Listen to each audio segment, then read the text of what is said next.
I didn't have a plan A. I didn't have a plan B. I don't know if they make plans after C, D, E, and F. I have no idea if that even exists. So that was the morning where I thought to myself, well, if I just take my life, I'll take my problems with me. And I was having these ideations of, look, I shouldn't be here. It would be so much easier if I wasn't here. I reached out to a good friend of mine who's now my business partner. He walked me off the ledge, so to speak, and gave me hope of a brighter future and certainty. Left my job 3 or 4 months later. And then it was that.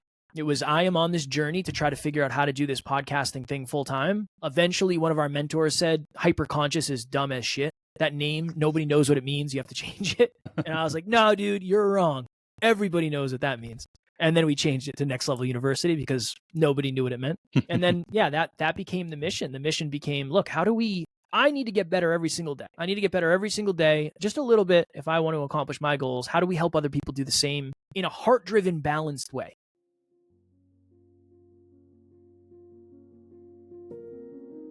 Welcome to Rebuilding the Village, a podcast that seeks to explore the causes of modern problems by examining the roots of our metaphorical village through the systems and structures in society that may have been disrupted in the technological and industrial era that we inhabit.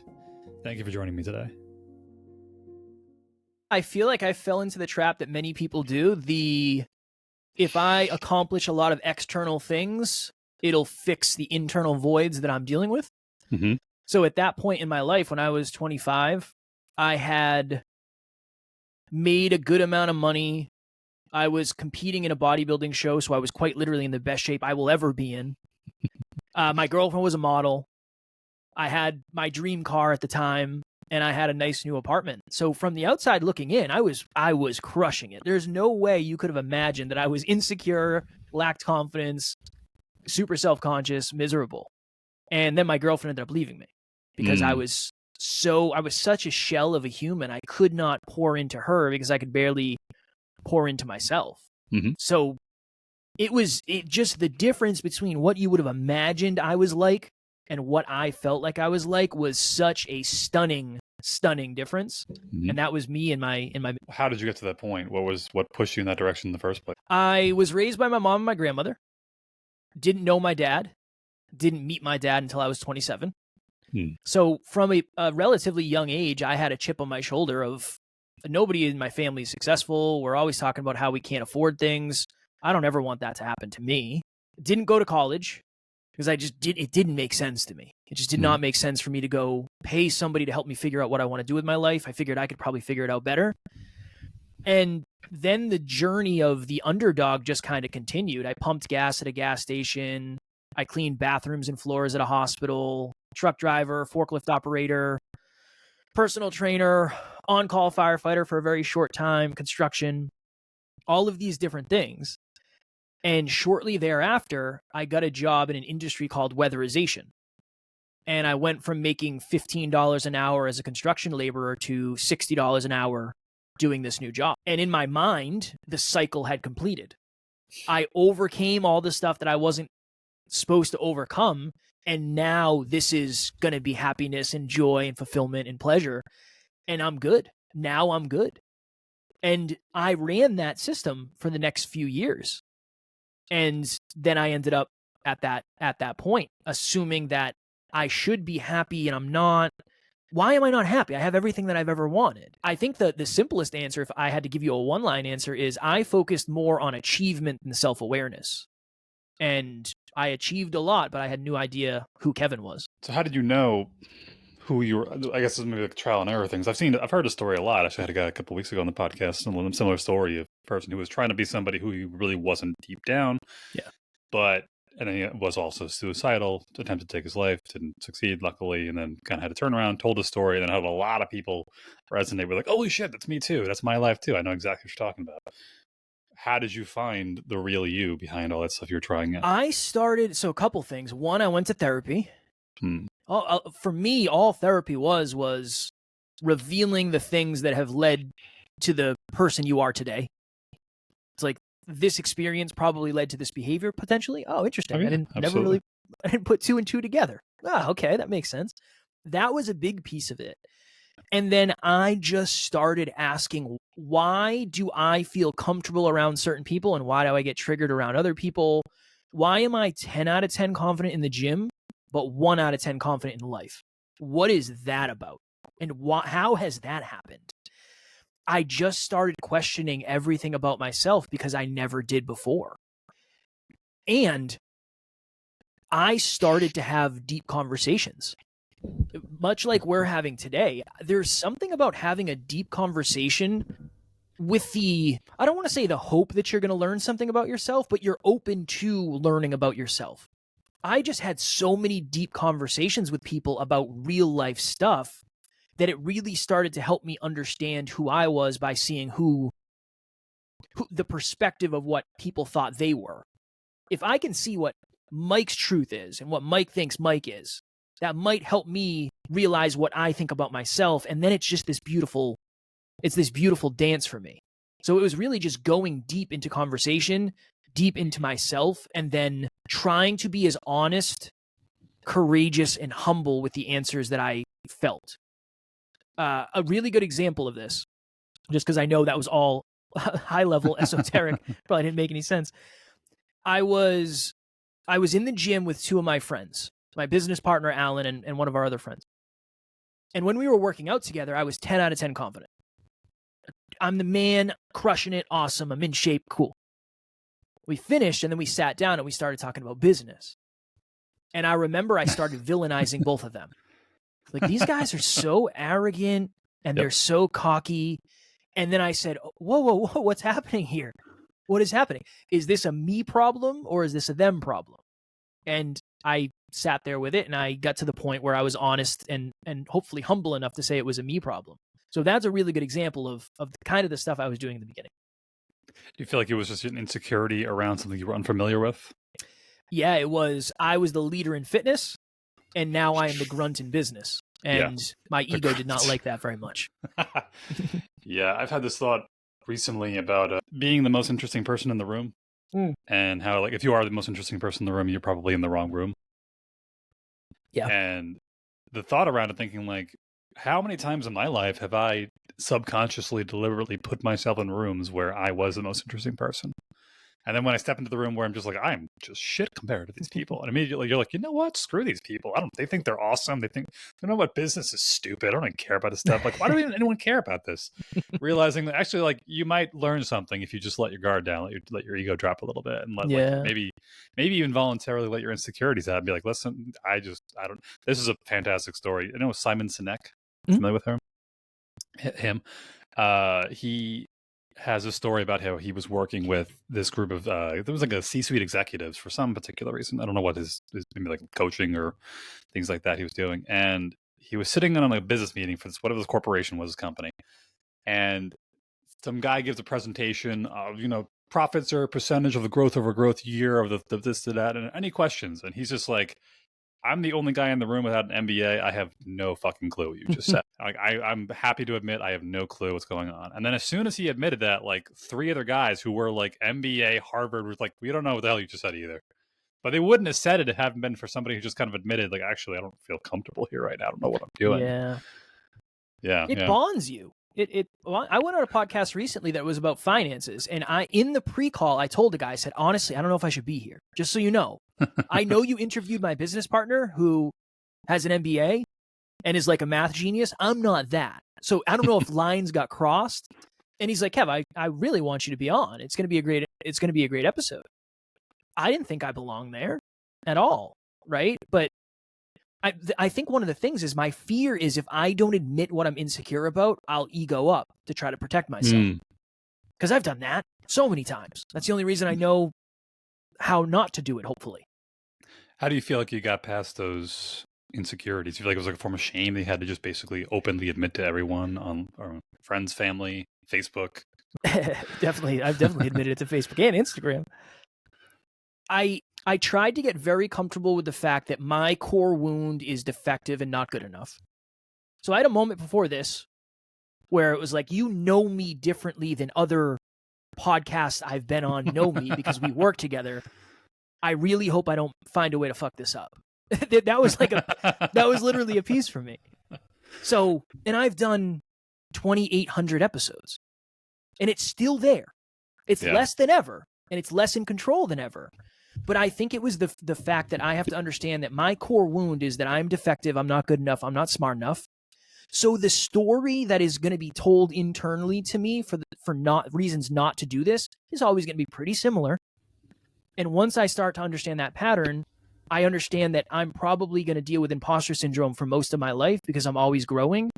Those feelings aren't necessarily bad. No, it keeps you humble, keeps you open to learning new things. Yeah. So that shifted for me is the relationship with those feelings. It's not bad.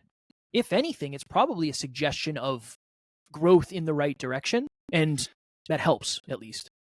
Yeah, it keeps you grounded, keeps you open to hearing new perspectives. Because even if you're in the room, it's like if you're having a conversation with somebody, even if 99% of what they're saying you already know, there might be 1% of something new in there. But if your ego's going up, like, I already know this is stupid, you can stop talking, I've heard this all before, versus saying like, okay, well, you might have something to teach me. Yeah. Even if I feel I'm overqualified for this. Yeah, 100%. It may be the thing that you learn is how much you know about the thing.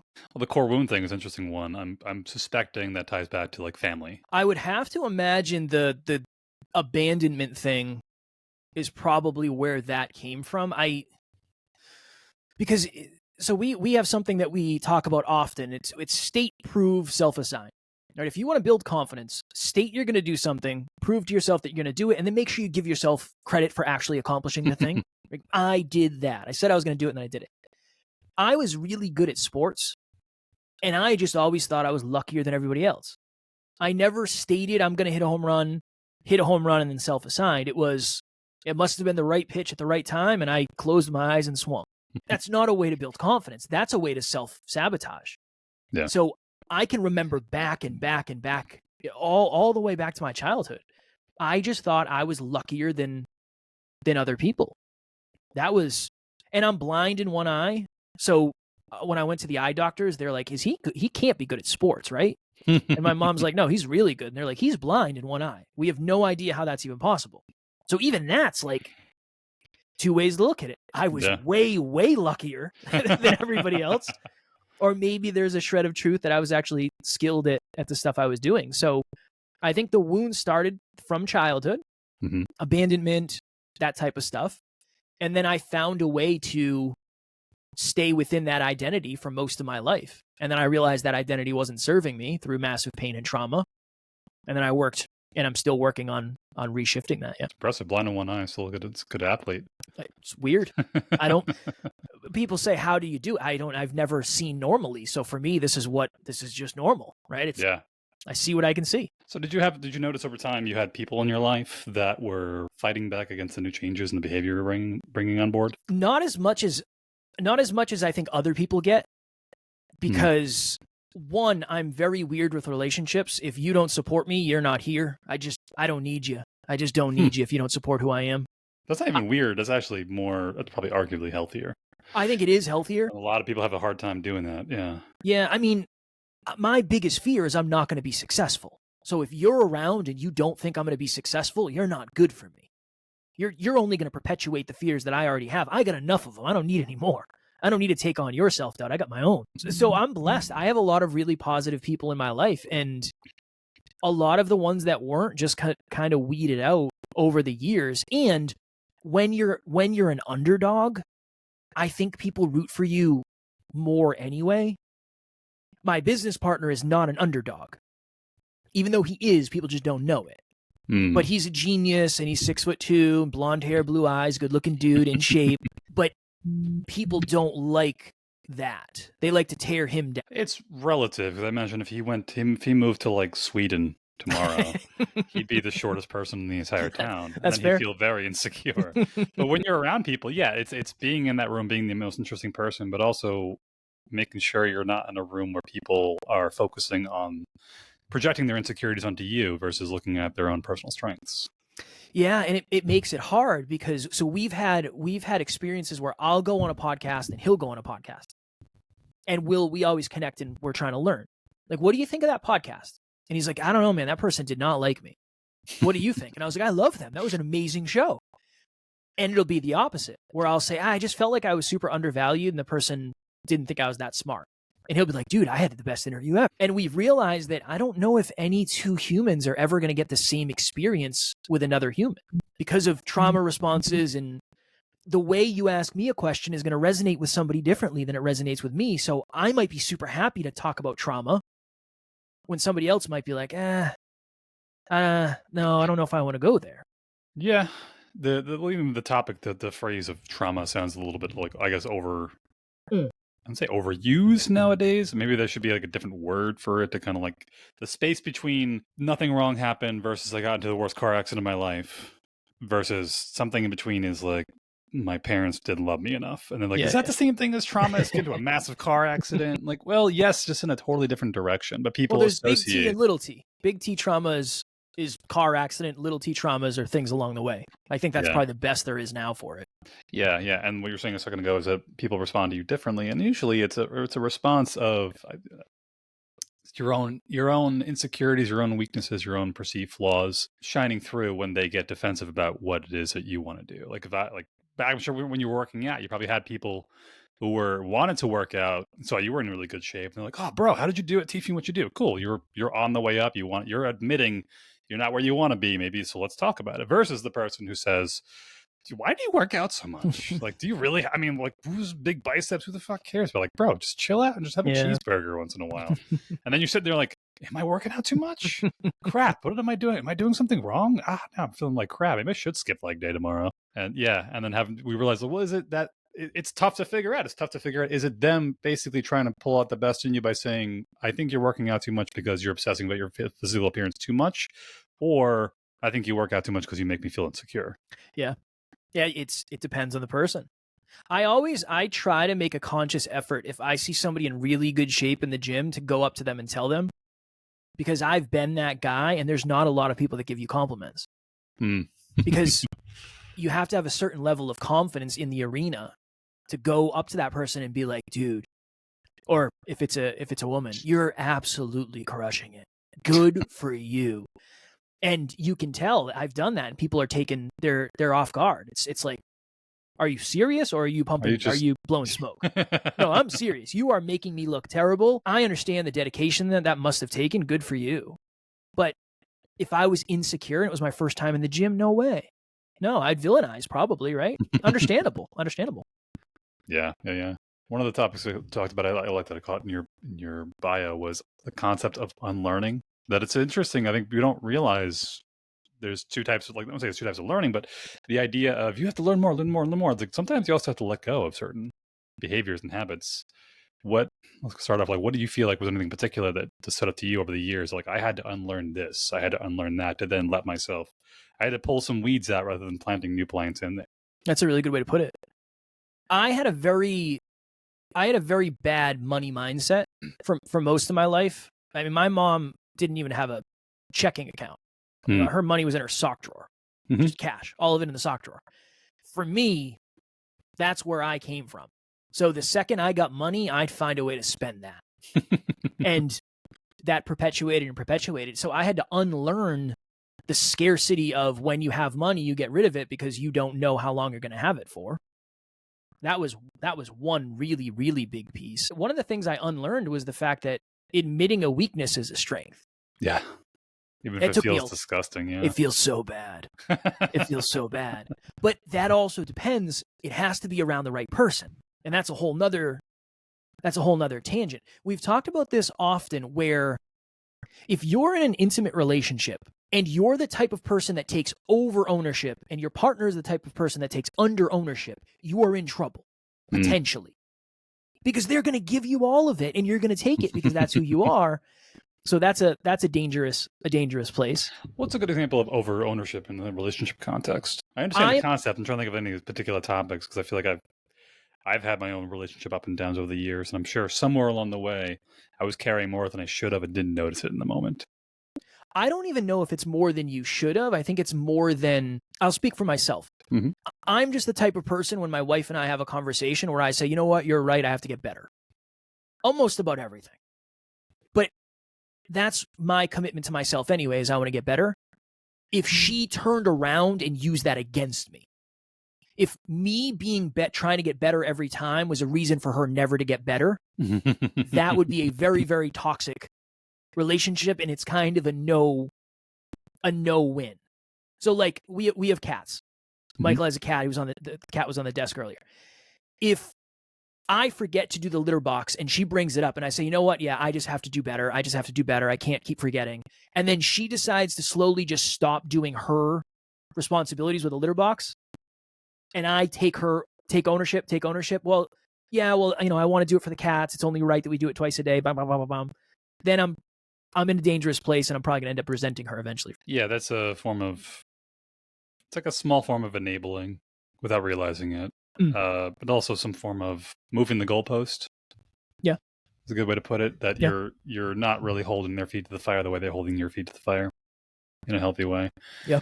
And that could be, that's an interesting one, because that can also be just a good example of someone just reluctant to growth. Someone reluctant to kind of like really be reflective on themselves for some particular fear. This is one thing I've been bouncing around recently. What is the phrase? The phrase is do the work. And I always laugh because to me, I just hear, I'm like, okay, what's the step by step? Like, because that's such a vague statement for everybody. Do the work. Okay. How many push-ups do I have to do? How many squats? I'm like, what should I eat? What's the work? I have no idea. And a lot of times what it is I feel is that people don't realize that a lot of times their behavior is just coming from some, like, trauma, core wounds, something in their subconscious. And unfortunately, we haven't gotten to the point yet with technology and AI and all sorts of fun stuff that we can't just scan your brain and be like, oh, you have a childhood wound from your father that means you should do this, and that. You got to just figure it out raw, step by step, and just see where it goes. And just, like you said before, ask yourself a ton of questions and just see what comes out. And it's going to take time. And oftentimes the work is in the form of voluntarily withstanding the physiological discomfort your body throws at you in response to you being in situations you know you should be in that you don't want to be in. Very well said. Thank you. It's self-improvement is so hard to talk about because everybody is at a different place, starting from a different place, trying to get to a different place, different experiences. Somebody asked me the other day, because I get asked, you ask really good questions, and I value, you're very welcome. You're very welcome. I value that a ton because I know the thoughts underneath the questions. It's like you already kind of know the answer you're trying to get to. Yeah. But somebody asked me the other day, they said, what advice would you give to somebody who is stuck? And it's like, I know what you're looking for, but it depends on why they're stuck. Super and situation specific. Super. I said, if I could give you maybe a blanket statement that might land, it's most likely stop doing the stuff that you're already really competent in, physically, mentally, emotionally, spiritually, internally, and start doing the shit that you have been avoiding and you feel like you're super weak in it, because that's probably your opportunity for growth, but it's going to be different for everyone. That's your edge. Yeah. Yeah. Do the thing that you've been avoiding because you're more scared of that than you are.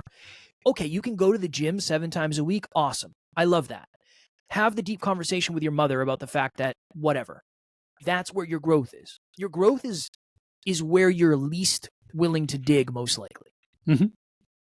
Yeah. And that's what we refer to as like the edge. There's a good book. It's Way of the Superior Man by David Dita.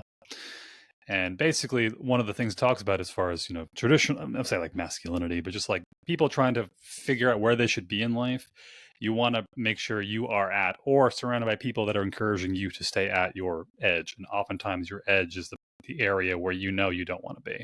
Yeah. You're avoiding something because it's like, well, I don't want to do leg day. Why? Because my calves are weak.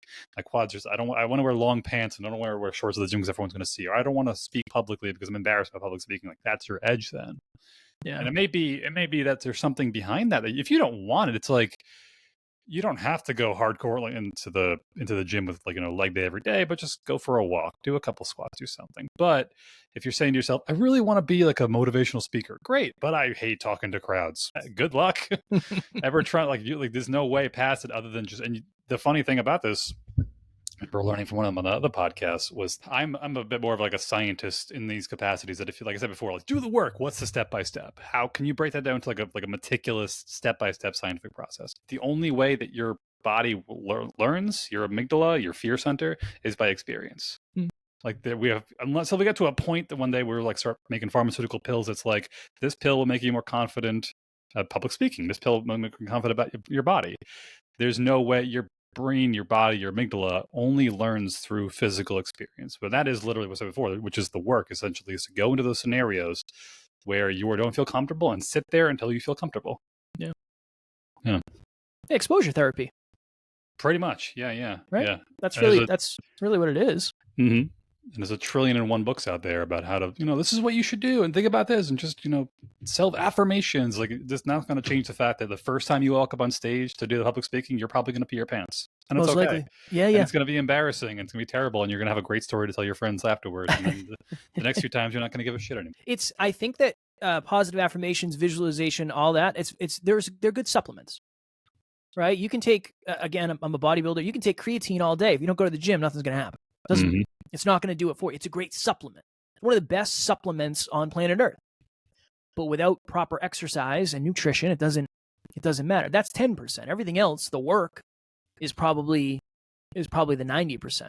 Yeah. Right? Yeah. It's easy to find supplements. They're everywhere. Not just physical supplements, but they're everywhere. Supplements aren't going to get you the results, most likely. Yeah. Yeah.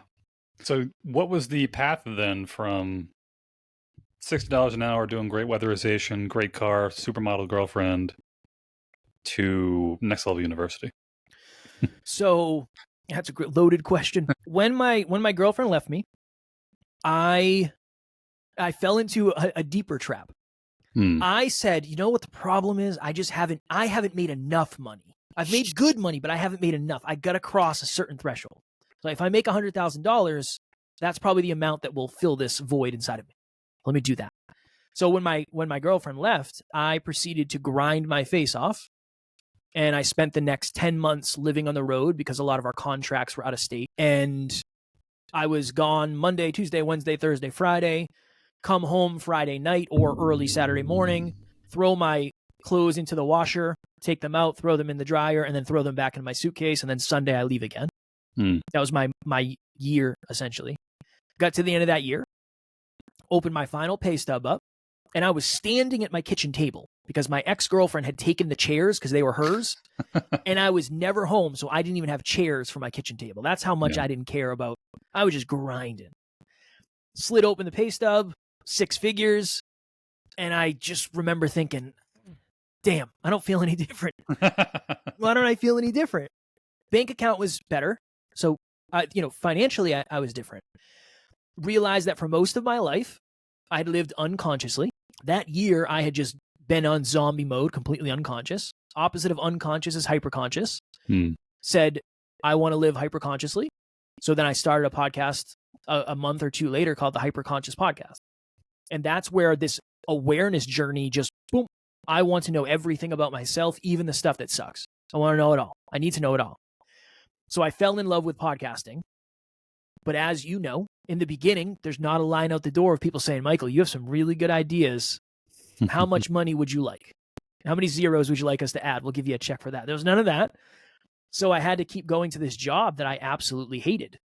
I achieved what I wanted to, realized it wasn't the answer. I am not willing to do what it takes to accomplish that again. Don't want to do it. I'm not willing to trade a year of my life in again. And my mental health was starting to turn because I was getting homesick every time I left. There were times where I was gone for 3 weeks at a time, just living in a hotel. I lived in New Hampshire. One of our biggest jobs I ever ran was in Virginia Beach. That's a 14-hour ride. Jeez. Yeah. And I was there for 3 months.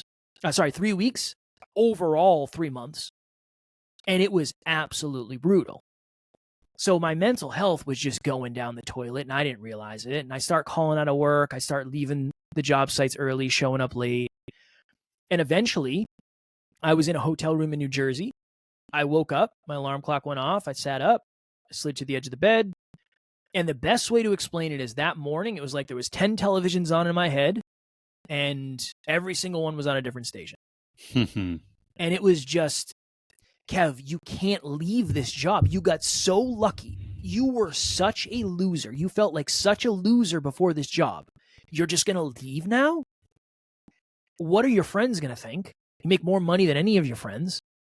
What's your family going to think? I make more money than anybody in my family. My mom used to take my car to work to show it off to her friends. She used to take my car to work. And do you really think you're going to be a podcaster? I didn't have a plan A. I didn't have a plan B. I don't know if they make plans after C, D, E, and F. I have no idea if that even exists. So that was the morning where I thought to myself, well, if I just take my life, I'll take my problems with me. And I was having these ideations of, look, I shouldn't be here.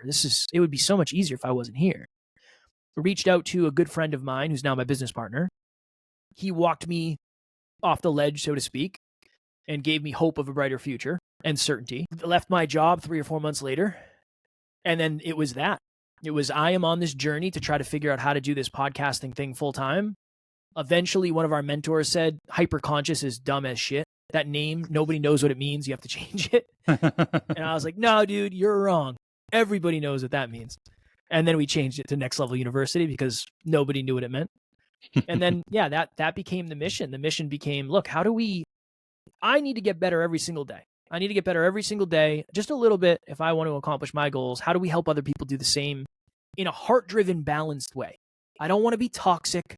I don't want to just say, do the work no matter how you feel or you suck. But I also don't want to tell people, read The Secret, and if you think about it, it'll happen. Because neither of those are the actual truth. The truth is somewhere in the middle. So that's kind of our approach. Yeah. Okay, so it's a mixture of a podcast, and you do like a number of different things actually. So what we is do a lot of stuff. What's the variety? What's the man? pool of so things we do. I have one podcast called Next Level University. That's 1,800 episodes. Mm-hmm. Then I have another podcast called Podcast Growth University. That's all about podcasting. My business partner has a podcast with his girlfriend called the Conscious Couples Podcast. That's all about relationships. He's also going to have another podcast that's just about business. So there's a lot there. But within our brand, Next Level U, we do one-on-one coaching for business, peak performance, mindset, relationships. We have group coaching that's on the same thing. We have a physical product called the Dreamliner. It's like a journal and a habit tracker. We have an app that's a habit tracker that's in beta. We have a Facebook group. We have an email list. We have a podcast production company, as Michael knows. We have a social media company. What else? Live events, retreats. We have it's not a charity yet. It's a foundation for children of single parents, but that will be a charity over the next couple of years. We do 2 events a year for that. So yeah, it's absolute mayhem behind the scenes over here. There's so much going on. Do you feel like you're spreading yourself too thin with so many different things? Every day, yeah, pretty much every day. Do you think you've been like narrowing down in the future, trying to We are now. niche? So what we've realized, we have built the infrastructure for a very, very, very large business. We're just not at the place where the infrastructure is fully needed. So a lot of the departments, like the live events department, we're not going to do we've done a good amount of live events, and then we started hosting our own, renting out the venue, getting the audio videos, that. And we realized it is so much more work than it's worth right now. And it's expensive, and it's a really easy way to lose a lot of money, as we've done in the past. So we're going to put that on coast mode. Retreats, yeah, we want to rent a really nice house in the mountains and have people come. It's not time yet. Let's put that on coast mode.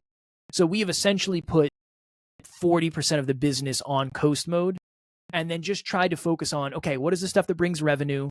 What are the non-negotiables that have helped us get here? It's pretty much that. If we killed the department, would it hurt the business? Yes, it stays. No, coast mode for now. So yes, yeah, we're definitely refocused now. Okay. So what's the overall theme goal? Ooh, I'm always if you can articulate that. Yeah, it's to have the most successful self-improvement company on the planet. That is what we are playing to have the most impactful. When I say successful, I don't necessarily mean financially, I mean impactful. That's the ultimate goal. And eventually to have really large events with thousands of people. And eventually to have really awesome, high quality retreats where it is a transformational experience. And when you leave, everything is different in some way, shape, or form. It's that. It's the impact. I don't do an episode every day because I want to. There's just 7 days in the week. And if I am honest and I am truthful about wanting to pour into your life more than anybody else, I better produce more content. That's just the reason we have it set up that way. So yeah, that's the ultimate goal. That's cool. Have some ayahuasca on those retreats as well. Really some deep. I think what a lot of people fall short in terms of coaching and growth mindset and whatnot is the fact that like you have to let things go. You have to cut off parts of yourself. You have to just change things, and it's fucking painful. Yeah. Because goddamn, does your brain and your body want to just keep behaviors and patterns, even if it's not helpful in the long run, just like letting it go. You mentioned a second ago about there was 3-month transition between wanting to take your own life and kind of where you got to. Like, what was that time period like, if you can recall that? It was a lot of excited naivete is what it was. I was so naive to what this was going to take, but it was this like, I'm an entrepreneur. This was essentially the first time since I was 16 where I didn't have a job. So I had left jobs without having other jobs, but it was only like a month before I found another one. It was so freeing. I had a moment where the day I knew it was done, the day it was over, I remember thinking, I don't have to pack a suitcase this weekend to go away. Oh my goodness, I get to sleep in my bed whenever I want. Oh my God, this is going to be amazing. That was the very beginning. And it's always hard for me to answer that question because my depression essentially went away when I left my job. My anxiety got drastically worse, and I'm happy to talk about that. But that was the last time. I've had days where I'm sad and I'd rather stay in bed, and I'm not like you see me now, like super high energy, high vibe. I have those days occasionally. Well, that was me this morning. Yeah. Yeah, it happens. It happens, right? Yeah. But it was me sitting on the edge of the bed having those thoughts was a 10 out of 10. I'd say the highest I've gotten since then is probably a 2 out of 10. It went away almost instantaneously. And then I started the process of really working on me. It was like, I'm going to start tracking habits and I'm going to try to learn every day. And we're going to focus more on recording awesome episodes and we're going to spend more time podcasting. But in the beginning, I would record one episode a week, maybe 2 with Alan. And then I'd hang out for the rest of the day, like 4 p.m. beyond. I'd smoke weed and play Call of Duty. And I thought that was being dream. An entrepreneur. It felt like the dream at the time, yeah. So honestly, that was like the first, from when I made the decision that I wasn't going to stay at the job to when I left the job, it was just survive. And there's an end date here, so it's not bad. After that, it was, oh, this is what being an entrepreneur is like? This is awesome. And I learned pretty quickly that that's really not what being an entrepreneur is. Mm-hmm. But it took time to get there. Well, what do you enjoy about entrepreneurship now versus when you first started? Because it is exciting to think that there is, it's that curve. It's like the excitement in the beginning and then the realization of, holy shit, this is going to be way harder than you thought it was. Yeah. And then the slope of mastery at the end where you kind of, the valley of despair and the slope, like what was, where are you now? I guess you're probably on the upward slope, but what was that feeling when you were in that, oh crap, this is so much harder than I thought it was going to be? And you mentioned the depression and anxiety before. The one that pops into my head with the depression and anxiety is like, the depression is kind of saying these feelings are compounding in the wrong direction and it's not going to stop. But then the anxiety is something like, but then there's infinite possibilities and I don't know which one to pick in the direction. And both of those just feel like, holy shit, these are the 2 worst options I could have had, but I had to pick one of them and go with it. Yeah. Well, I feel like I got anxiety. That's what I got when I pulled the rabbit out of the hat for the second time. I ended up with anxiety. I know why. I'm 99% sure. People tell you to get outside your comfort zone. They don't tell you how far to get outside your comfort zone. I went way too far, way too fast. And my psyche couldn't handle it. It was like, Kev, there's no money. You're traveling and putting it all on credit cards. You're going to events with thousands of people and you don't feel like you belong. You're afraid of planes. I have so many triggers. I had so many triggers around traveling. When I would pack a suitcase, I would get sick to my stomach every time. Driving past. So I used to drive up and down the East Coast. So like 95, 93, mostly 95. There are certain times where I'll drive through places I used to drive through that I get the feels still to this day, however many years later, right? Yeah. So yeah, I went outside of my comfort zone too fast and stayed out there too long for sure. When I had the oh shit realization, it was probably late 2018, 2019. I couldn't buy Christmas presents for my now wife. She's my girlfriend at the time. I was so broke. It was absolutely, it was nothing short of brutal, embarrassing, shame. Go ahead. What were you spending on at the time? I wasn't making any money. So I had gone essentially 2 years without making any money. So I was 30. Through your savings, basically? Well, I mean, I only had 10,000. That went. Gotcha. I was ordering a lot of pizza. So what do you, when you're playing Call of Duty, smoking weed, what are you going to eat? You got to eat pizza. Domino's, absolutely. Yeah. Let's get that over here. So I had burned through 10,000 in savings, and I think I had access to like $35,000 of credit cards. Yeah. So I was $35,000 in credit card debt, not making any money, and just suffering. And that was the point where it was like, number one, I don't know if I'm going to be able to survive this. I don't know if my girlfriend's going to stay with me because I can't pay rent. She's paying rent. My car insurance got sent to collections because I couldn't afford to pay it. My car broke down, and I thought there was this app where you could like hire a mechanic and they'd come to you. And I was like, this is definitely going to be cheaper. And it was like $900. Credit card declined when they ran it. I couldn't pay that.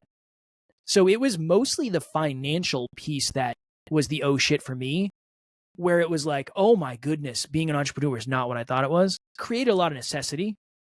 I learned a lot at that point. I learned a lot about sales and numbers and tracking my bank account for the first time ever. But yeah, it was that. I don't think this is good for my health. I think this is like taking a toll on me physically at this point. Going too far too fast. So what was the point of, where was the small enough to bite off what you could chew when you got into this whole line of work? What was the approximate step by step that you walked into to figure, okay, I can't handle all of what Next Level University is today, but in the very beginning, I can start with just networking or just what was like the early steps? It was, I had 5 things a day I would do. I would track my bank account. I'd post on social media. I'd exercise for 30 minutes. I'd connect with somebody in the community, and I'd do something called fear chasing. I'd give myself credit for all the things that I did that scared me. So today I'm going to reach out to Michael or whatever, right? I'm scared of Michael. I'm going to reach out to Michael. Cool. That was it in the beginning. It was those 5 things. Just do those things. And I made a joke about this the other day. Alan and I were talking about it on the podcast. I had 8 calls one day. And we were talking about it. And I was like, that's honestly an easy day now. Like today, I think I have 8 or 9 calls. It's not that hard anymore. Yeah. Like 7 episodes a week. I go to the gym 7 times a week. It's not that bad, but that would have killed me. In the beginning. I remember I would have 1 coaching call, and then I would need to take a break. I'm done for the day. I am cooked. I am tapped out. I cannot add any more value. So in the beginning, it was those 5 things. And I think the podcast was a really good representation of the growth, because when 1 episode got easy, we went to 2. And then when 2 got easy, we went to 3.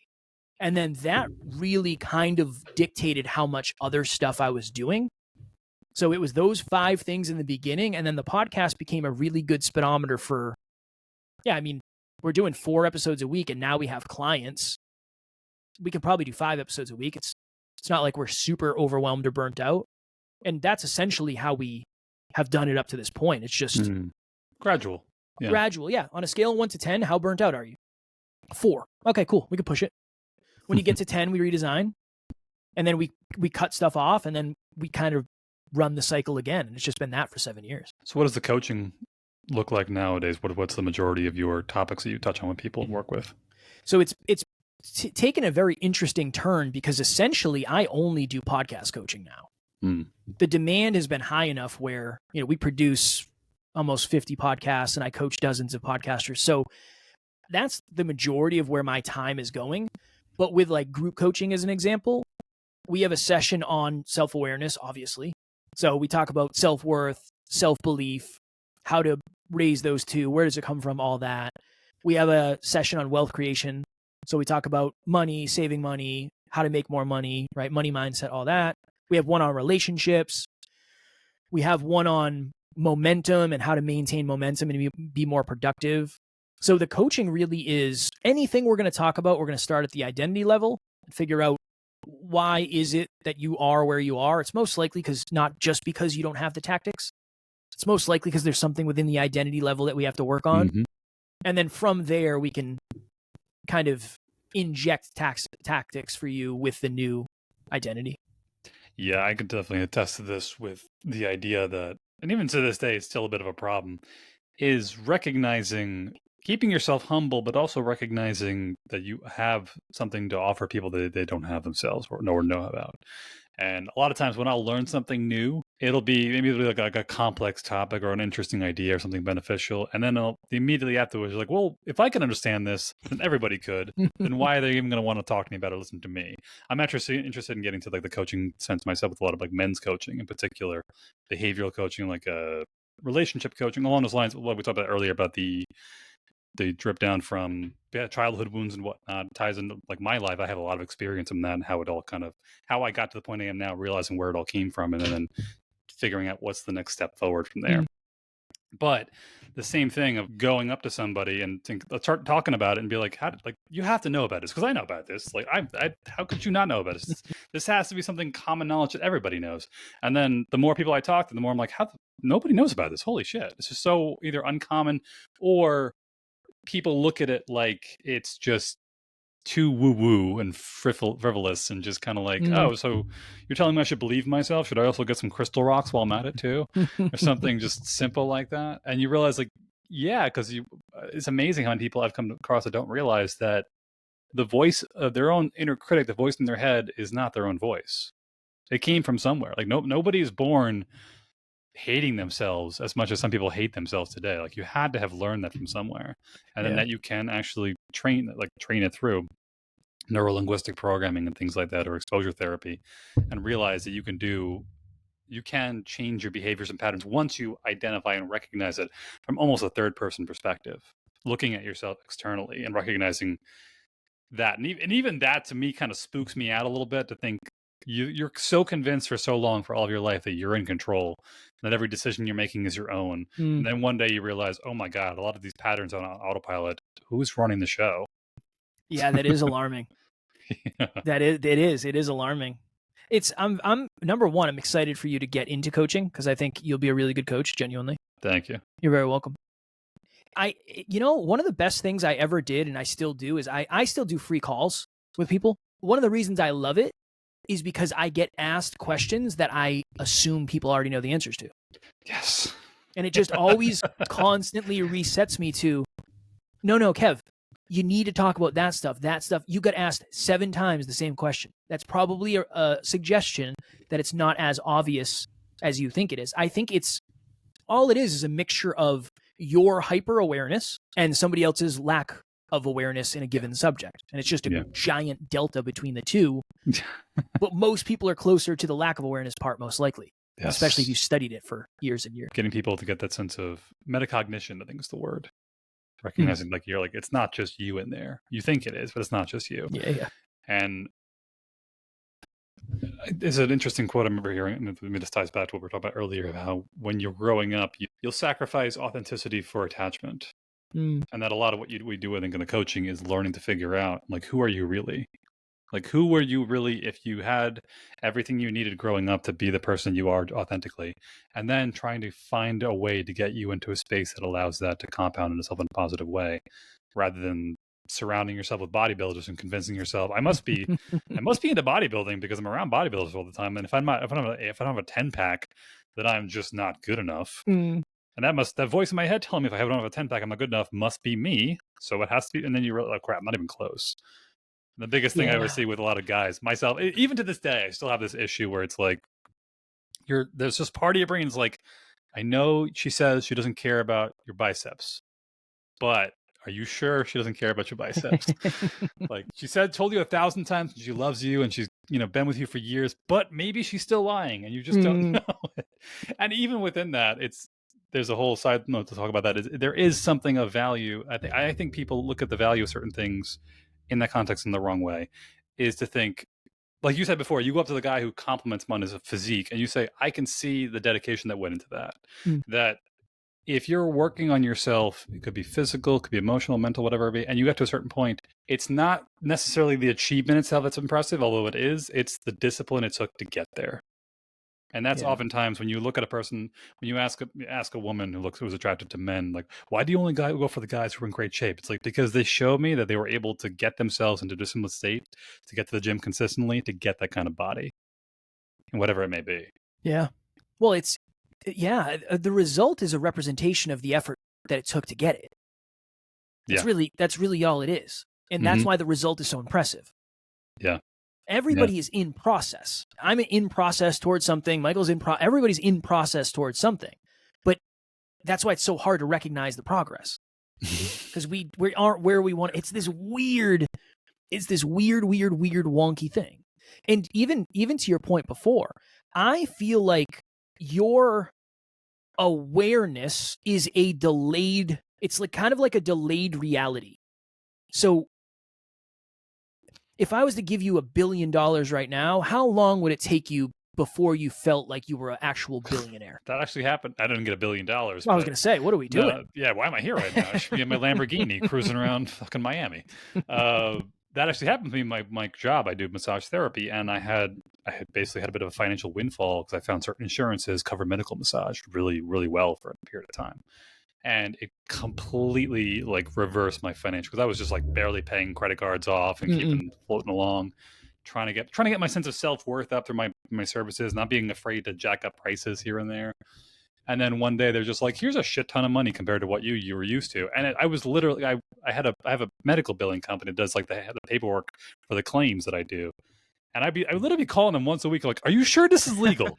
Are you totally, I don't want to go to jail. I swear, like, no, the insurance decides what they choose to pay. So if they're paying you a crap load, then take it. You're like, you're sure it's like the FBI is not around outside my door right now. Wait, it's just going to blast through the windows like out of a fucking movie. It's a sting operation. It's a sting operation. Are you sure you're not bullshitting me right now? It took me like a year to get used to it. And even now, I can see that I've had people over the years I see where, like, even with me, we'll talk about the fitness thing. Back in high school, I was super duper skinny. I'm like 6'1", but I was a twig. I was nothing. I was insecure. I wasn't in the shape I wanted to be in. And then finally one day I had a bit of a snap moment, hit rock bottom, started working out like crazy. And then everybody started paying attention to me. All the girls, all of a sudden I'm starting getting attention. Even back then I was just like, I'm in the Matrix. This has to be like a fake reality, right? And I don't understand this. And it took a long time to get used to the fact, like, oh wow, actually, because I never got attention. Suddenly I got all attention. I didn't have $1 billion. Suddenly I have $1 billion. Like, how long would it take to catch up to who you actually are, and not be afraid to lean into that personality to then give it back to the world? That's what we talked about the way of the superior man earlier, about, well, like leaning into your edge, but also your edge essentially becomes like where your gifts lie. Where the thing that you have that you can give back to the world, whatever that may be. Like you mentioned, your buddy, your coworker, your business partner is like a financial fucking guru, and that's just not you. But you're not going to sit around going, I feel like crap because I'm not a financial guru. Like that's not your gift, right? That's not your purpose here. Like, you're just not a numbers guy the way he is. So lean into what you could do, lean into what he can do, and then the sum of the whole is greater than the sum of his parts. Well, I fell victim to trying to be like him for a long time. I thought that's what you had to be in order to be successful. I think there's pieces of it, right? I should be more organized and I should know more about numbers. Yeah. But I don't have to master them to a degree that is, I always try to liken it to, it's so far outside of the person's character. It's just an unhealthy amount outside of the person's character. Even that, I'm sure we could pick apart, because characters can evolve and change and competencies can too, but this ties back to the book again. I should just get this on the advertise on the podcast. But there's a point in the book he talks about, the general theme of the book is like masculine and feminine essence. And it doesn't have to be man or woman. It's just like some people just have a more, we define masculine, some people have more feminine version. And generally masculine essence essentially boils down to, you have like a goal in life, you have a purpose, you're trying to find out what you're here to give to the world, because you have something, you have a talent of some sort that the world needs from you, and your job is to go out there and make sure you give it your goddamn all. And then the feminine essence is more along the lines of like, you're here to just spread as much goddamn love as possible in whatever ways you possibly could. Yeah. You could be a man, you could be a woman, in both categories, whatever it may be, but learning to lean into what your gift is, what your essence is, whatever it may be. And when you start to fight against it, you might find yourself saying like maybe I should just dial back and not work as much and spend more time with my cats and just like, do fun stuff. And you all of a sudden you feel like, I just feel like crap. I feel disgusting. I don't know what it is. I feel terrible. Or maybe the person more commonly maybe feel like women might say like I have a family and kids, but I really want to focus on my career, but makes me feel like crap. I feel like I'm not doing something right. And then like, really, well, who are you? Like, some people are career people, some people are family owners, some people just want to be parents. You have to figure out like, who are you going to be deep down and just lean into it, and also learn to not fight it. If that's just what makes you happy intrinsically, and don't let the world demonize you. Hustle culture nowadays, it's like, if you don't have a 7-figure salary and a Lamborghini by the time you're 25, you're basically failing at life. Yeah, it's so dumb. It's so dumb. I can't stand most of the stuff on social media because none of it is grounded in reality, and most of these people are lying to you. If somebody is willing to lie to you about what they look like as a fitness coach, you're going to tell me business coaches aren't going to lie about the amount of money they're making? Of course they are. Yeah. Of course they are. That's one simple trick. Right. It's like, this is the one reason you're not a millionaire yet. What is it? 1 out of 1,000 reasons. Because you haven't made $1 million yet. That's why you're not a millionaire. It's very strange. We live in a very strange time where anybody can hop on a mic, anybody can grab their phone, and they can do whatever to try to make it look like they're super successful. But I've met a lot of people who look one way on social media, and I've been with them behind the scenes, and I'll tell you, some of them are better than you think. Many of them are not, unfortunately. Unfortunately, and I'll always keep it anonymous, but yeah, I've been let down by a lot of the people we've had the opportunity to meet. That's a powerful statement. It sucks. It sucks. But I've also, one of the quotes we've said since the very beginning, the closer you get to someone, the closer you get to the truth. The closer you get to someone, the closer you get to the core of that human being. And some people we got close to and we were alarmed, unfortunately. But other people I got close to and I was like, what a good, kind-hearted human. Way warmer and kinder than you could ever imagine. Yeah. But you most likely aren't going to be around the influencer with 6 million followers. So you're never really going to know who they are. There's a good book. It's called The Hypomanic Edge. The Hypomanic Edge basically talks about how America was formed by the children of like manic depressive immigrants, essentially. Okay. And the whole theory being that there were, I don't say the children, but a lot of the people who found, like William Penn, the founder of Pennsylvania, Andrew Carnegie, the steel magnate, Alexander Hamilton. There was a lot of evidence, although it wasn't fully diagnosed, there was a lot of evidence to suggest that they were full-blown manic depressive. Interesting. And the general overarching theory is that what America did was it basically allowed anyone in the world to say, if you are willing to come here and take a chance on some batshit crazy idea that you might have and think you want to do, and if you want to work your ass off, go for it. And every person who had that crazy amount of ambitious entrepreneurial energy was like, I'm going.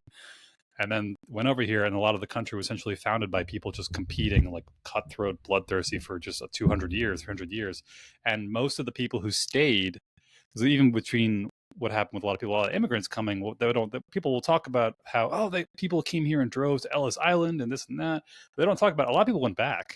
A lot of people came here and were like, I would rather the simple farm back in like middle of Europe somewhere than this crap. This is insane to me. But a lot of people, if you had those, everyone has that immigrant has the immigrant grandparents, like, oh, my grandfather ran 3 restaurants. My mother did all, and it's just like, what, that kind of sounds like the kind of person who's like, I'm just willing to work my ass off all the time just to get ahead in life. But the idea being, I suspect in some degree, like social media kind of has become like an evolution of that, where we're looking at the top people and saying like, we should all be like that. It's like, well, not all of us have that work 23 and a half hours a week mindset, 23 and a half hours a day kind of like urge. There are some people that just energetically, genetically, biologically want to work 18 hours a day and are happy to do it. Yeah. But that's not everybody. And if that's not you, you're not a bad person. 100%. But that's where you feel like you're trying to keep up with somebody that you're trying to keep up with Olympians, and you should just be going for like basic stuff and not beat yourself up for it. Well, find a room where you can thrive in. Yeah. And a lot of these people are lying to get. I mean, I've gone down the YouTube rabbit hole of this because I feel like my purpose is to raise awareness and spread awareness. And the only way you can be taken advantage of is if somebody with higher awareness knows you have lower awareness. That's how people get taken advantage of. It's just an awareness game. There are more people than anyone can imagine that are just blatantly lying about all the stuff they're talking about. Yeah. They are renting homes, telling you they're home. They're not. They're leasing cars or renting cars and saying they're not. There is so much lying out there. So many people are buying followers and buying comments, way more than you think. It's just the bubble hasn't popped yet. It will pop eventually. It has to. I wonder what that looks like, though, because status games have been around since the dawn of human monkey civilization. I don't know what you want to call it. And arguably, I've heard this good quote. It's like status is arguably more important than food and water. Because if you walk into a village and you have high status, people will bring you as much food and water as you want to. But yeah, like that's why even why we're so wired to feel a sense of pain when we feel someone attacking our sense of status or whatever, or higher, where we are in life, and why it's so dangerous for us to feel that way. But that then, like you said, with YouTube and social media, people are synthetically finding ways to artificially inflate their status. Like it's like status inflation. It's just complete bullshit. Yeah. But at the same time, it's almost like for some people on a deep sub-psychological level, it's a life or death thing. That you almost have to have a good set. I had a friend years ago, it was a family member who, when she first had her kids, she would post on social media all the time, all the crap she was dealing with her babies. And I loved it because it was like, I just had to change the 5th diaper in the last 20 minutes. Holy crap. You know, like my nipples are bleeding because I've been breastfeeding for the past 4 days. I haven't got more than half an hour of sleep. I remember I had family members like, I don't want to see that. Like, but that's real. That's reality. Yeah. That's like that. More people need that. A good example, even too, with how disconnected we are like through social media, is that I've heard this a lot with like new mothers. If you don't have a strong, just naturally close social circle, you need to find a mom group on Facebook. Because it's so easy to look at everyone else and pictures their baby and go, oh my God, they have it so easy from how that one picture of how happy they are, smiling, holding the baby and cute little thing. They must be doing it right. And you don't see, as soon as that picture ends, screaming for 3 hours, crap their diaper 5 times in a row, haven't slept in 4 days, put some makeup on, take another happy picture, go back to the exact same thing again. Yeah. Well, it's so easy. I went to Scotland with my wife for 2 weeks, and we took hundreds of pictures. I could post a picture every single day for the rest of the year from me in Scotland. And you'd think I was in Scotland. I'm not. I'm in New Hampshire. I was only there for 2 weeks. I could make 100% of my year that. One of the things that blows my mind, and it's just from an awareness standpoint, because I'm as guilty of this as anybody. Go on Facebook and look at people's profile picture. Most of their profile pictures are photo shoots, weddings, stuff that happened one time years ago, and that's just the picture that they use forever. Same. One of my pictures is from a photo shoot that happened 2 or 3 years ago. But it's just a really good representation of we're always trying to put our best foot forward, and usually our best foot is not right now. It's a time in the past or a special time. And I'm not throwing shots because I do the same thing, but I just try to do it with more awareness, hopefully. Yeah. I kind of almost prefer the candid photos where possible.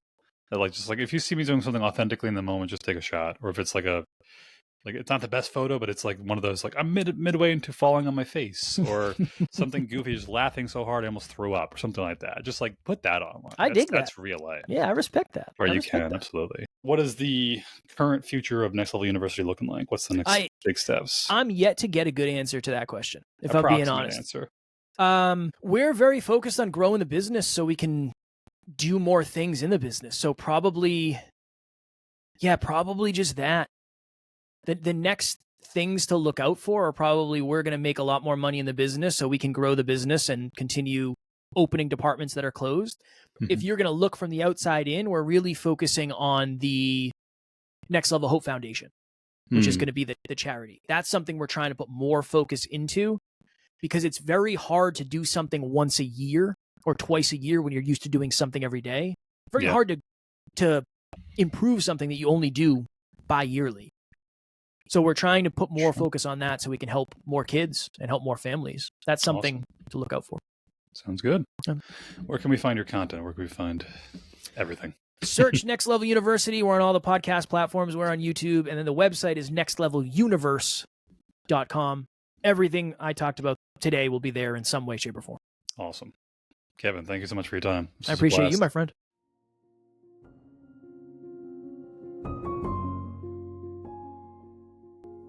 Thank you for joining us today. If you found this informative, thought-provoking, or learned something new, please leave a review or a comment and tell a friend about the podcast. Feedback means the world to me, as I want to make this the best possible podcast that it can be, and to help others identify the causes of and solutions to problems in their own lives and villages. Until next time, let's keep working on rebuilding the village.